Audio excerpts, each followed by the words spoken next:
Thank you for coming back from our replay reviews. My name is Leah. And my name is Kathy. We are two friends who are here to replay, review, and analyze your favorite video games.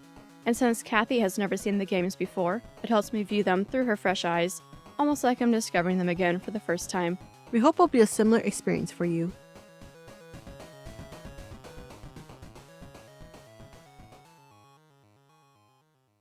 What a chaotic episode. We're just looking at each other, unsure how to start. There's not a lot to talk about, not a whole lot time-wise happens. It's mostly fighting in these two chapters. But the things that do happen are pretty heavy. They're significant. Yeah. So I don't know if this is going to be a short episode or a long episode. It could go either way. Should we just start on scene 1? First scene of chapter 9. So we're in the car, Kiryu and Date, on their way to Chinatown, Yokohama. And Kiryu reflects on his decision to take the fall for Nishiki. He says that he thought he was doing it to protect his friends, and I quote, "But now that I think about it, maybe I was just running away." Basically from witnessing what fate would hand out to Nishiki. I want to say that there's nothing better than a car ride on a bridge in the middle of the night on a rescue op for some reflection.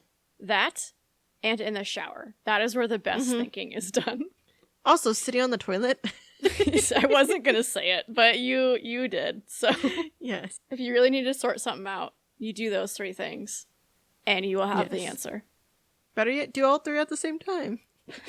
What a feat. You'd have to be in an RV. You could do it, though. You could do it. It can be done. Okay, changing the subject. Kiryu continues to say, "I thought I'd won by changing his fate by force. I should have fought back against fate." So I guess what he's saying is he meddled with fate. He changed fate instead of trying to fight it. And I guess they're different. I don't know what you're thinking of this statement. In this statement, I think we first have to establish what exactly is fate. And, like, what is the result of fate had you not meddle or touch it or anything like that? Was fate, like, to stay with the Yakuza? Or was it to not stay with them and to leave, like, so even going back further? Or is he talking about in terms of fate being taking the blame for Nishiki? And then... Or is it fate supposed to be just let Nishiki take the burden of it? You know what I'm meaning? Is that depending on how you interpret fate, the actions of forcing or meddling with it is going to be different. Yes, okay, so here is what I see in my mind. Fate would be Nishiki takes the fall for his actions, killing Dojima. And so Kiryu's saying that he changed the fate by taking the fall for Nishiki, but he should have fought back against fate, which would be more along the lines of what we saw in Yakuza 0, where he and Nishiki say, whatever to the Yakuza, let's do what's right. I think that would have been fighting fate instead of just panicked decision in a panicked moment. I'm going to take the fall because in Yakuza 0 I said I owe you my life. So now I'm doing that. So I think that's the difference, is switching places, like swapping fate instead of working together to challenge fate. Which I like that better than any of the examples that I given. Because I do... if he had challenged or forced it, Nishiki wouldn't be where he currently is, which is being so bloodthirsty.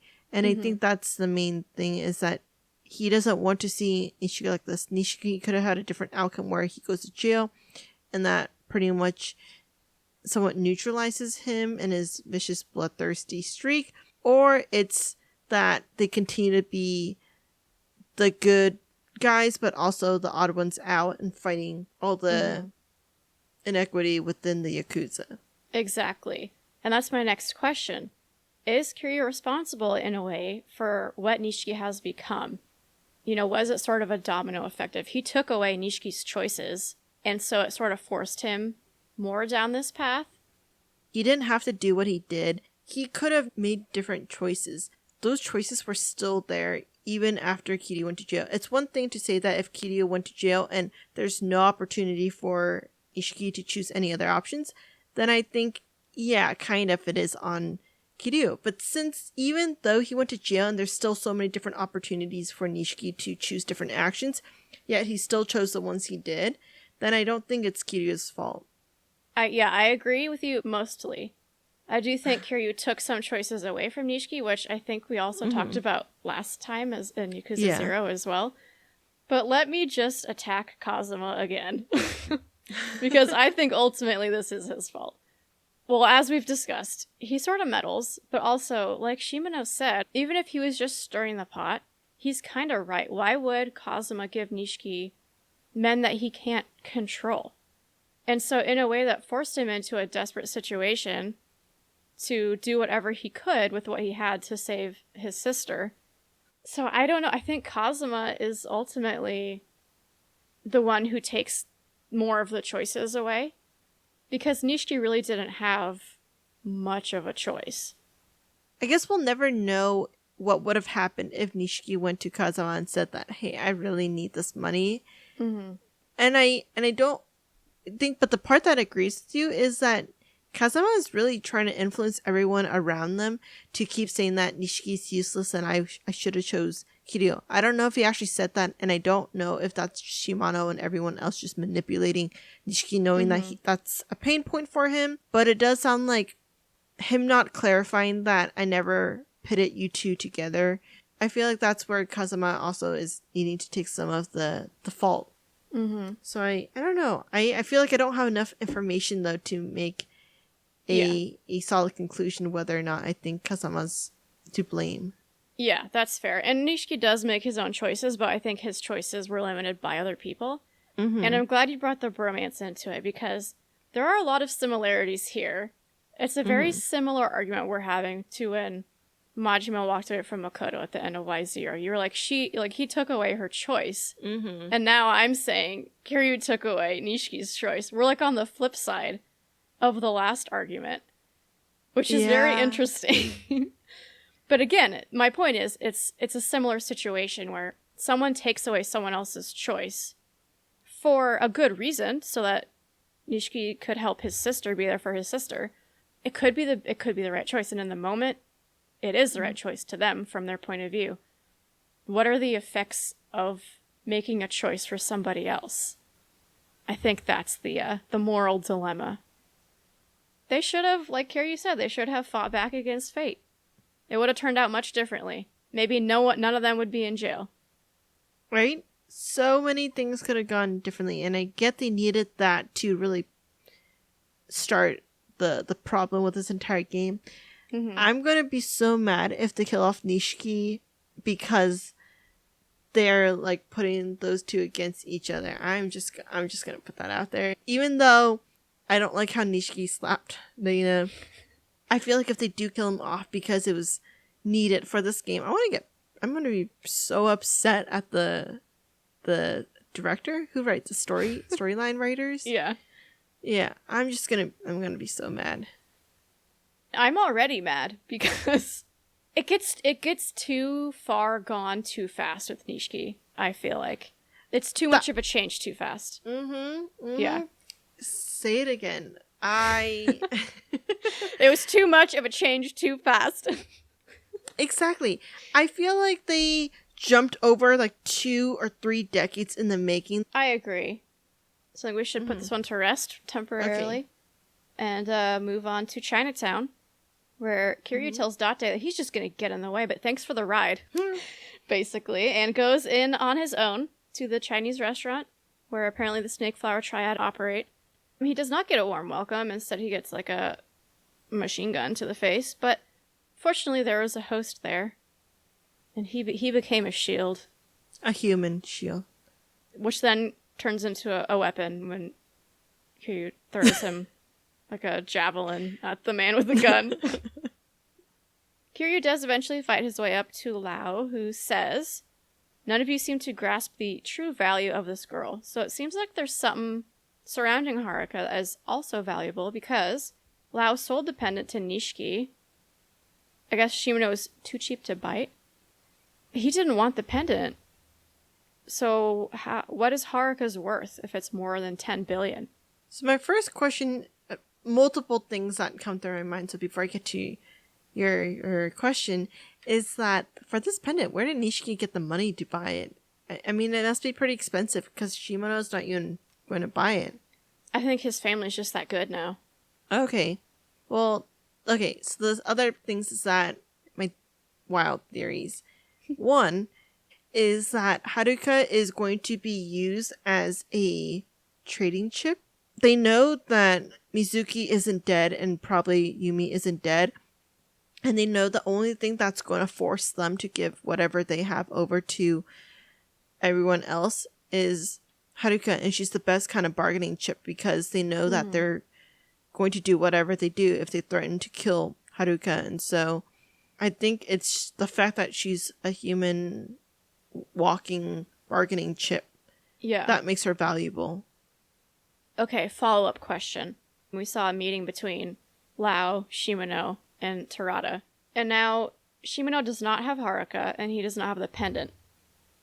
So what was the purpose of that meeting? Did the deal fall through? Where is the money coming from? Is the money what Nishiki's paying them for the pendant? Is that going to all three of them? I think partially yes, but at the same time, I almost feel like Shimano doesn't even need any of that he's still going to get a cut of the deal. And so he doesn't need to have either of them. As long as one of the three of them have either the pendant or the girl, depending on what they need it for, I feel like Shimano's like, okay, it's fine. Like, we're an alliance now. Okay. That does make sense because Shimano does seem to... He plays the long game. We know that from Yakuza 0. Mm-hmm. So maybe this is more just about moving pieces on the board and getting himself in a position rather than just earning money. Mm-hmm.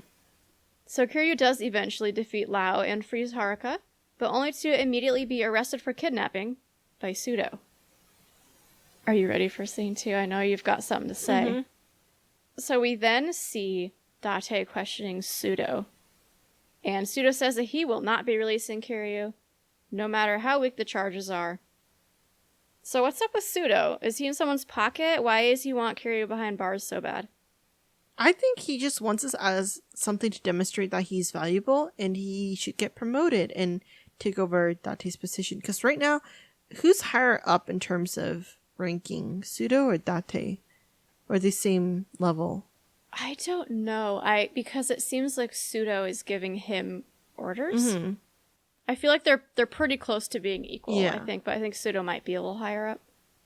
Maybe it's just Pseudo's way of pulling rank and to kind of demonstrate, hey, I can get you someone from the Yakuza, and that's why I'm reliable. Yeah. And I know we need to talk about how this line of questioning came about, because I couldn't tell if they were going to fight or kiss. Seriously. And I know you had the same reaction. They only have like a foot, not even a foot between the two of them. Their bodies are nearly pressed up against each other. It's the arm. It's right? the arm against the wall. Everyone knows what that means. Yes. And Pseudo has his palms like pressed up against the wall like he's trying to inch backwards and press himself to be part of the wall while Date's leaning forward. And Date, this is the you're type of flustering me. right? This is the kind of things where if you all of a sudden added like cherry blossoms falling from the corner of the screen, then you have like a whole romance anime. Yes. And I love, because it seems like Pseudo is a little flustered because he just goes, excuse me, and then quickly walks away. At the end, like, he wants to run, but he doesn't want to show how flustered he is, and just speed walks instead. Like, he's so flustered by Date. Because he has a crush on Date. No, sorry, I'm not going to make it weird. But We already did. We already did. Yeah. Everyone was thinking it, though. It's the wrong kind of intimidation. It was the wrong kind. Date really has no other option, and he has to break Kiryu out of jail. And then they flee with Haruka. I mean, is there anything else you want to discuss in the jail? Kiryu does stick his hand through the bars and pats Haruka on the top of her head, and I thought that was really cute. It's adorable. Now on the run and in a car, Date tells Kiryu that he has discovered the secret organization who had stolen Haruka and used her to get the pendant out of Kiryu's hands. They are the MIA, or Ministry Intelligence Agency, an underground government organization led by someone named Jingu, who Kiryu comments, a politician. But Tate does not yet know their connection to Haruka or the 10 billion. What do you think is going on?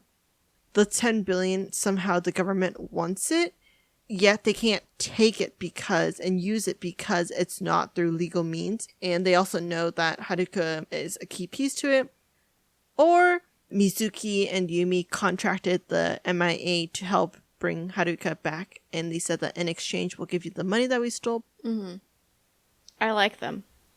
Mm-hmm. But I feel like I need to change the subject just real quick. Mm-hmm. Because I am distracted. You do not have a child, but you do have 3 boxes of diapers behind you. I knew you were going to make a comment about that. I almost sent you a snap when he got that. And they're not little boxes. They're bulk. Yeah. They're a pack of 96 for each one. Golly, Kathy. 120. It's so funny that I need you to explain. Baby showers. I have a few baby showers coming up because a lot of my friends are in that baby making age. And so... the worst way to say that. I'm just reeling that you spent $80 on diapers. For kids that I don't even have. I'm reeling. I think we need to change the subject. But I'm glad I have that answer because I could not stop looking. I'm like, what the f*** are all these diapers doing back here? Okay, anyway. Date also reveals that the body discovered a few days ago in the river is not actually Mizuki.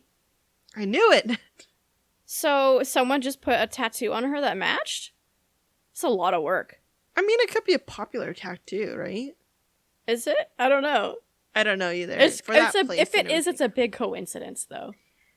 But at the same time, I feel like it's a Makoto situation, and I think I mentioned it before that this was a theory. So I don't think that was her, and I'm glad that it's proven correctly. Haruka is probably even more happy that it's not her mom. But at the same time, why did they need to pretend like Mizuki is dead? And right now, I'm really leaning towards thinking that it's Mizuki faking her own death. Unfortunately, the Snake Flower Triad catches up to them, and a high-speed shootout begins. And I edited out all the times that I died. And I kept the sections where I did the best, so it looks like I did really good. I did not. I struggled. On your first try? I struggled. You killed it. I think you could see the fury in my eyes just watching the gameplay back. Yeah, I did see that. You look so angry. Are we ready for Chapter 10? Yes. Alright. Back in time again. Kathy finally gets to see Nishiki's hair transformation that I've been teasing since Yakuza 0, and ooh, man, it feels so good to not have to keep that secret anymore. I bet with me always asking you questions and my fear of spoiling it for myself, so I'm glad we got there. Nishiki's sister has passed away. We see her little memorial stone. It seems like this is the final straw for Nishiki, who is prepared to end his suffering, but unfortunately, Matsushige enters and finds himself the target of Nishiki's pain when he again compares him to Kiryu. Nishiki stabs him in the gut, but he has some final words. He says, I wish we could play the audio, but it's in Japanese. It's not gonna serve most of you well, but I'll say it. Here we go. I am Nishiki. He says, here's a gift you can bring to hell with you. The man who killed Dojima, it was me. What a hard line. It's the beginning. It's the origin story of his villain era. Oh, yeah. That line gave me a bit of chills. And so, right before we dive into our discussion, I'll just describe it. He sees the blood on his hands, and he embraces it, and he even uses it to slick his hair back, and the transformation is complete. The new hair Nishiki is here. Now you can tell me how much you hated it. We can fight. Like it. I thought it was gross. I mean, I will say that it is kind of gross to do that, and I get the whole outfit change always signals a new era, so the hair change also is doing that. But I feel like there must have been a better way of doing that. Okay, but let me just pause real quick before you continue. If the range goes from going to the barber shop to murdering somebody and using their blood to slick your hair back, what more do you want, Kathy? I feel like you're frustrated at my lack of lack of moment for this. Because I reacted more to Nishiki slapping Reina than... Well, I haven't heard your full thoughts yet, though, so I need to be fair. You need to tell me your full thoughts, though. I will say that my theory of the transformation was going to be very similar to Kiryu doing that shower scene at Tachibana's house, and it would have been like him look at the mirror and then slicking it back and then saying that I'm going to make it to the top. So you just wanted to see some cheeks? No. No, I just thought it was going to be just facing the mirror. It wasn't, I didn't need to see the bottom half. No, I was just messing with you. I get that. That would be cool. It would be cool to see him. It's still a moment of realization. Yes. But it's getting there by thought rather than action. I was hoping that the transformation comes more of a parallel between Y0. When we see a new Kiryu, this would have been a great way of showing a new Nishiki. I'm not against it, though. I think you are right that between a barbershop and just a steamy shower, murder is probably a lot cooler on the other end. A lot more illegal, but... but not entirely undeserved. Let's say that. I don't want to condone murder, but if anyone deserves a knife in the gut, it's Matsushige.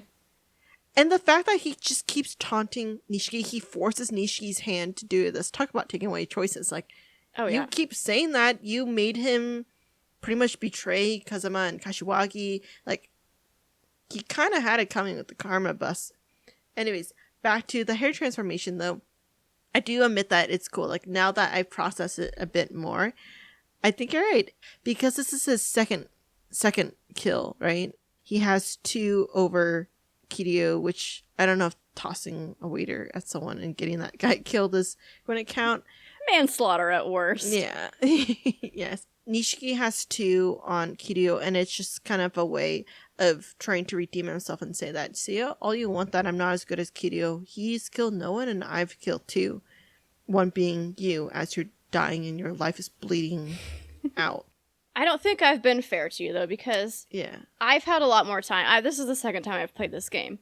And I've had a lot more time to process this. So let me go through a couple of the reasons why I love this so much. When he kills Dojima, this is out of protection. Oh my gosh, reactionary.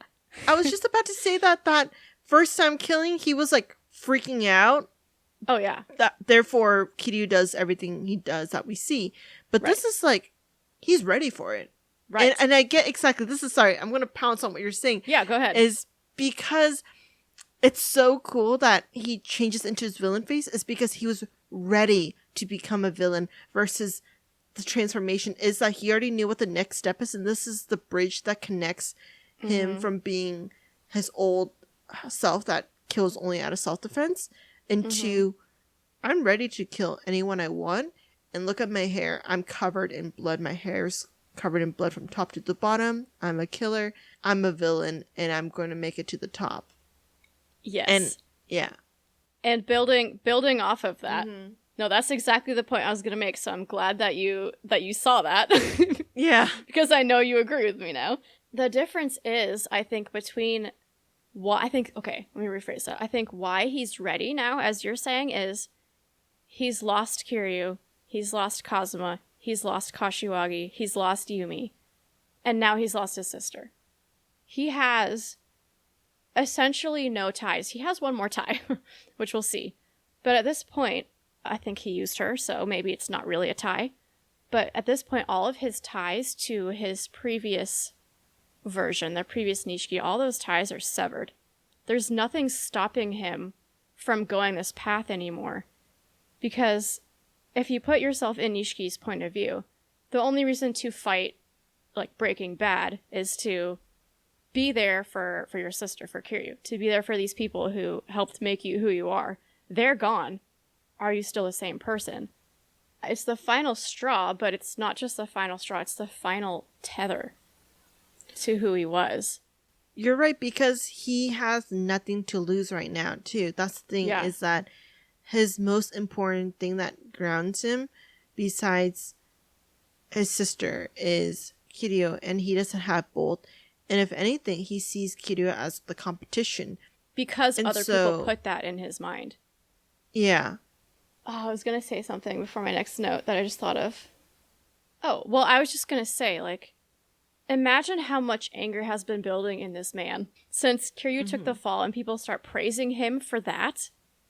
And Nishiki's not getting the recognition for something he did, even though it was murder. Well, self-defense. I don't want to call it murder. And then getting bamboozled by the doctor. I'd be fuming at that. And then you're angry for your sister gets taken away from you too. And nobody's offering him any way to resolve that. It's gonna feel like a release to do this to this guy who has been tormenting you this whole time. Why at this point would you not embrace this? It would be so hard not to. This is kind of his only choice to put his energy towards, because he has no good energy left at this point.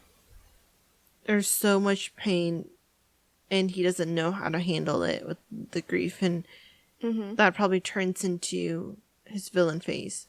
Yes, and speaking of grief, I'm glad you mentioned that, because I want to take us back to chapter 14 of Yakuza 0. This is when Tachibana meets his end, and he and Makoto reunite, very tragically. Nishiki's watching this. He's here in the scene at the empty lot, watching a blind Makoto not be able to physically see her brother who has just died, and is not able to physically see his sister after years. I think that him witnessing this in Yakuza 0 has a direct impact on the amount of desperation that he feels in this game to save his sister. That was a tragic scene. We were almost crying. Nishiki was crying. It hurt to watch. If you see that and then you see your sister slowly fading away, you're gonna have that desperation because you've already seen how painful it is. You're gonna do whatever you can to stop it. And when he fails to stop it, does he feel like he failed? Again, because they sort of failed Makoto and Tachibana as well. That's a good point. That's a really good parallel, is that I think that's the only set of siblings, like brother-sister siblings, that we've seen so far. And the other thing is that after witnessing that, he has Kiryu to share that pain. Like, Kiryu knows exactly what that pain is. But right now, he's by himself. Kiryu still has, like, Date and everyone else and, like, friends he meets along the way to help him. But Nishiki doesn't have any friends. He only has people who he doesn't know if he can trust, or if people who are laughing behind his back because they think he's incompetent. Actively against him. And that's even something that he said to Kiryu when they met in Serena. Is like, that's why people flock to you. So even he sees people flock to him, but all people do to me is talk behind my back. Yeah. It's shitty. People are kind of shitty to Nishiki, let's be honest. Nishiki deserves better. He does deserve better. And this is why we need to take care of everybody, because if we don't, they might snap. I have one more thing I want to point out about this scene. You're probably going to tell me I'm reaching, but just work with me. Okay. So, in this scene as well as the Dojima death scene, there is lightning. It's stormy out. Could this potentially be a metaphor for, like, what's going on in Nishiki's mind? It's sort of, like, chaotic. And lightning and thunder takes place because of cold and warm air mixing. So could that be a metaphor for, like, Nishiki's mix of good and bad mixing? And in these moments of killing is when they mix to the point of, like, explosion, thunder, lightning. He can't control it. In this instance, he decides to go with it instead of trying to fight it. I don't think you're reaching, but I also do think that this theory applies to a lot of murder scenes. It's like bad mood, it's going to be in rainy weather and everything. I just feel like it's the industry of making, whether it's games or movies or anything. I just feel like generally when you kill someone, there's always like lightning and thunder happening behind you and a rainstorm. I did have that thought, except to my memory, I don't recall another death scene where there is a storm, which is why I feel it stands out to me. But I do think part of it is just the ominous aspect of it. But even that ties into Nishiki and his thoughts. I think it's both. I really think that he's fighting the good and the bad, because I do think he has both. I think everyone has both. But I think that he's being forced to see more of the bad by the circumstances. Well, talking about fighting the good and the bad, goes back to the whole topic about fate. So what do you think that Nishiki's fate is or should have been? Is he supposed to turn villain-like and that's his fate, and then the fighting against it would be, with Kiryu's help, he fights against his fate of becoming a bigger villain? Or is this him fighting against his fate of being a loyal brother to the Kazama family and being a good, I don't know if you could say good Yakuza, but a good friend? So I'm curious what you think, which his fate should be. I think it depends on the turning point. I see this scene as the point where Nishiki goes full villain. So if we agree to that, then I think his fate would have been, he doesn't have a family. Kiryu has a family. And he would not be in this position to murder Matsushige, to even be pressed by him. And therefore, at least in this way, he does not turn bad. And that would obviously be by either Kiryu letting Nishiki go to prison or them both fighting the Yakuza together. So I do think that Kiryu did change Nishiki's fate, because without Kiryu going to prison, Kiryu has his own family. Nishiki never would have had one. The fact that he has his own family is what leads to him being in the situation that turns him bad. Or at least where he embraces turning bad. I can see that. I don't know if that directly answered your question. Still processing that. I think I'm going to let that simmer for a bit first before... I feel like we just don't have enough information about that. I will ask, though, how many more episodes are there after Chapter 10? Or how many more chapters are there? 3 more? Oh, dang. Turning point has to come quick, or... Seriously, if they kill off Nishiki, I'm going to be so mad. We're going to have a lot to talk about, but speaking of killing people off, should we do a so long for Matsushige? Definitely mother. I don't think there's any disagreements there. Yeah. He's acting like a child. I don't like this guy. He doesn't know how to not press buttons. He's a terrible leader. Oh, yeah.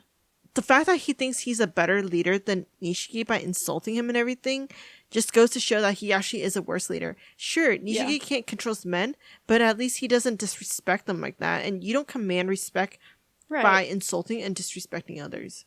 And 100%, because he, I guess, feels like he should be the leader. He's trying to take charge.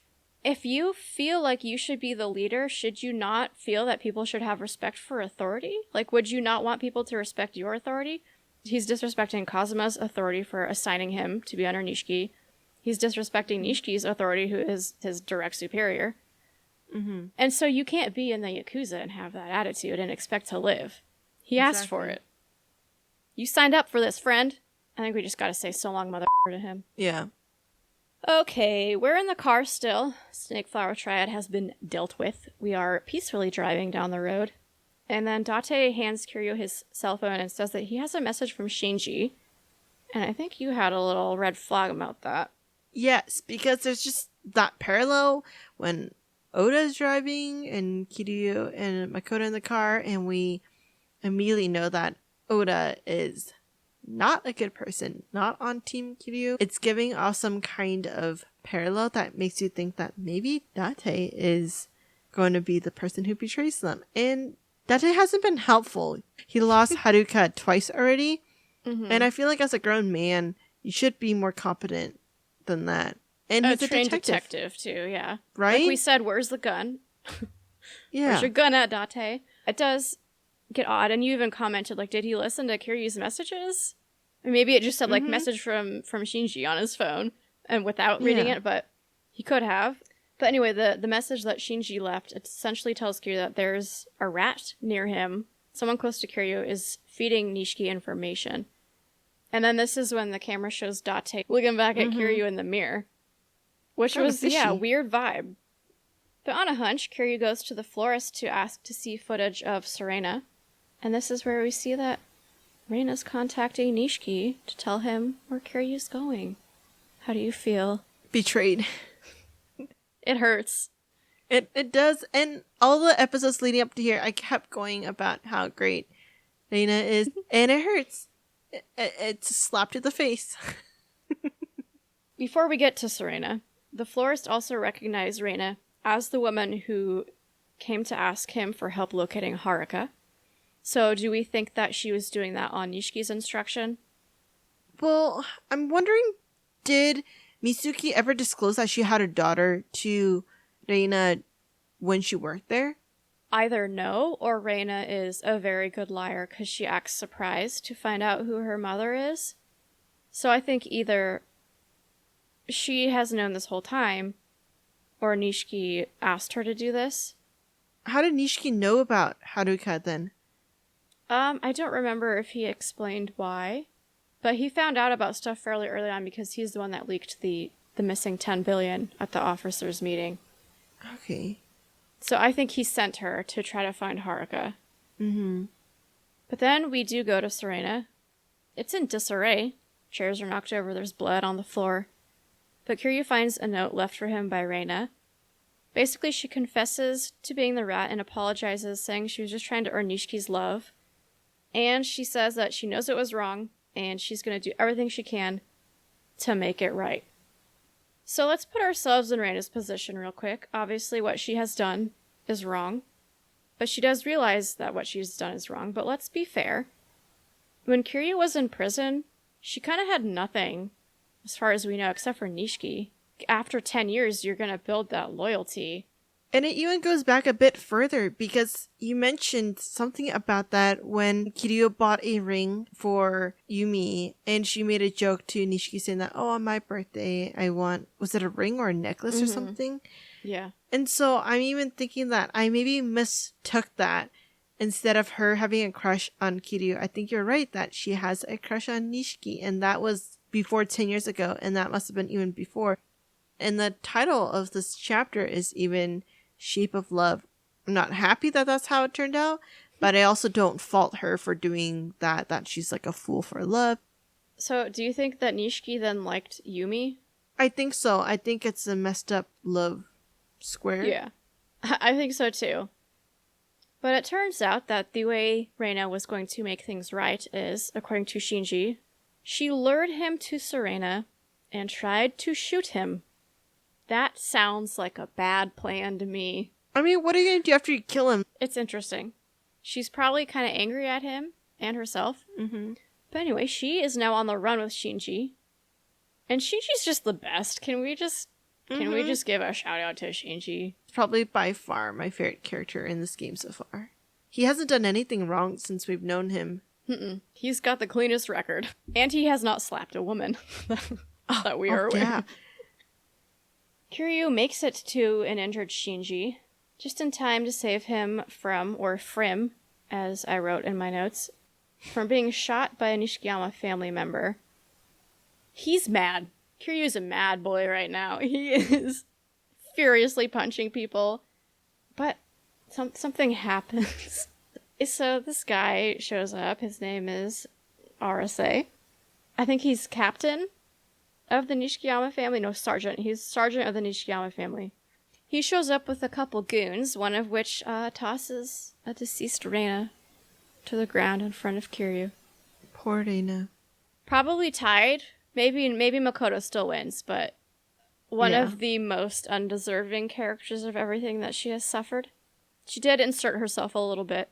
She didn't deserve it, though. No. And she tried to right her wrongs. And what did she get for that? Death. Yeah. Yeah. I mean, she dying, though, we get a raging Kiryu so angry that he literally just levitates from the ground. He just floats. Yeah, pretty much. Mm-hmm. He also doesn't flinch when bullets fly at his face more than once. He's in the zone. But she would do so long for Reina. I mean, we've talked about her a lot. I think it's pretty obvious. She made a couple mistakes. She was blinded by love. She redeemed herself, though. She at least tried to redeem herself. Tried, yes. Which is honorable. And that's not something we've seen from a lot of people. Mm-hmm. So I think she deserves the so long mother respect her. Yeah. And we know that if she was really a bad person, I don't think Shinji would go all out to save Reina and to fight with her, alongside her, for her. And the fact that he does just also goes to show that really Reina is a mother respecter. Agreed. So I guess that's so long. So long, Reina. Mother respecter. At least they made her look peacefully dead instead of in pain dead. It's true. It's true. Also, real quick, is she like outfit matching Nishiki? Because she's got the black and white going on. I was about to say that she's wearing slacks instead of a skirt. I think it's an interesting choice to basically wear the same thing that he's wearing. We do eventually defeat Arase after a very frustrating fight. And then a dying Shinji tells Kiryu that Kazuma is with his girl, Akemi. And he also gives him Yumi's ring. I don't remember how or why he has that, but he does. Anything you want to say, or should we just go into the so long for Shinji? This might be a record for so longs per episode. Right? Definitely, hands down, mother respecter. The fact that we were so supportive of Shinji, all the great things we said, I don't think we've ever dissed him. I don't think we ever had anything against him. And even till the end, he makes sure that Kiryu knows everything he needs to know about where to find Kazama, and he protects his boss's boss. I just mad respect for Shinji. They were also in the streets talking about how even though Shinji was hurt, he was still taking down so many people on his way to the roof. Oh, yeah. And the way I see it playing out, because first of all, he also was assigned to the Nishikiyama family to keep tabs on Nishiki. That's already dangerous. And I'm assuming that he was there at Serena when Reina set her trap because he was with the Nishikiyama family. And this is when he turned and kind of had to out himself as officially, yes, you had your suspicions, but I am against you. And probably helped fight them all off, which means he held off Nishiki, which is no easy feat. He's done nothing wrong, and not even that, he's gone above and beyond. He's the most pure mother respecter I think we've had. That's so funny you say that, because I wrote, word for word, Shinji is probably one of the biggest mother respecters out there. Along with Lee. I think Lee is probably also one of them. Yep. He's textbook mother respecter. I'm gonna miss him. Seriously, MVP right there. I bet I know he's getting a KFC award in the summer episode. I don't know why I was squeezing my cheeks like that to talk in that voice. I think you're trying to like shout it over. I was, but I couldn't touch the mic, so I was trying. Anyway, anything else for you? We're at the end of the gameplay. I'm a bit internally laughing because it went from Nishiki being, I thought, one of like my favorite players and the best people out there in Y0 to like Shinji immediately like going uphill, and also Nishiki not going downhill, but just like being different because he's embraced the villain side, and that's not something I was expecting. And all my theories out there saying that he's still a good guy and everything, like this kind of confirms that my suspicions are kind of wrong. He's damaged goods. Yes, but Shinji just shooting high up there, it just makes me laugh that immediately 180 of Nishiki being my favorite too, probably not my favorite, and then Shinji's beautiful man right there. Any last thoughts? Not a lot happened, but a lot happened, if you know what I mean. I mean, you don't need a lot to make it impactful. It's enough to be impactful with just very few seconds, and I think it's done so well that the character arcs that they build in this, like, we don't even see a lot of screen time for Shinji, but his impact is still there. And I think that's really great of Yakuza to have built such wonderful character arcs. Were we tracking things in this series? Was it the amount of times a woman gets slapped? Oh god, that's so terrible. It might have been, though. I would be surprised if we did that. I think it was a joke, but I think we said that. It's just 2, right? 3. From what I remember. 3? Oh, we talked about it last week. They're handing out slaps left and right in this game. Can we see someone slap a guy? I think the writer was going through something when he wrote this game. A divorce? You okay, bud? You got it figured out by now? Should we hop off? Yeah. Let's wrap it up. Let's see. Audacity on 1, 3, 2, 1. Thank you for listening, and don't forget to send in any questions, comments, or game suggestions. You can find all our contact info on our website, replayreviewspod.com, or contact us directly through our site. Did we completely miss something? Are we way off the mark? Or you just want us to take a deeper look at anything from the game? We'll tackle any topics you all want to hear in our season wrap-up episode. We also have a Reddit where we discuss anything we're curious about. Go take a look and let us know what you're thinking. Our theme music is Condemned by Eggy Toast. They'll play you out, and we'll be back next week.